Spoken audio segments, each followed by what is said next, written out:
পাকার ঘাটে কি জলকম্প ঘটে? ও পাকা ঘাটে বুঝাই এটি আমাকে দেখ কাঠের ঘাটে ভালো জলকম্প ঘটে দেখবো আয়। কুটু এদিকে লাই এদিকে দেখুন ও এবার জলটা কমিছে, এবার উঠবে দেখ। এই দীঘার ঢেউ আইছে রে। আচ্ছা দীঘায় নেমে চান করবো, দীঘায় নেমে যা দীঘার জলে চান করবো, নেমে যা, দীঘার ঢেউ আইছে রে। এই এবার ঢেউটা আইছে। ওই মামন নাম রে, দীঘার ঢেউ আইছে। তুই একটু কাছে যাও না। ওই ফুল দিছি জলে পা দিতে নেই, জলকম্প হইলে। শাঁখ বাজা যা, ঘরে যা, শাঁখ বাজে যা রে। এটা দুলে দে। দুলে দে। তারটা যদি পুকুরটা একটু দেখাই দাঁড়া, এটা যদি পচা পুকুর।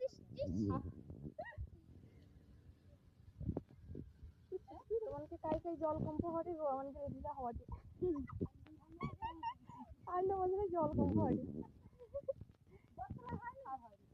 তাই রইলা আমি যে একটু আগে তো এলিছি আরে জল দিচ্ছি তখন আমি ওখানে ঘাটে কড়া মাঝিরে দেখি না, ঢেউটা চলে এলো আমার পার কাছে। আমি বলি কি হলো কে রে, তারপর দেখি জল লেগে সরকি আমি যখন উঠেছি তখন হালকা হালকা লড়ে দেখ কতটা উঠে যেতে আবার নেমে চলে সুন্দরী লাগছে সে কাছে যা সেটি যা আর সুন্দরী আয় ঢেউ এসে গা ধোয়ালে নাম্বা ও লে গা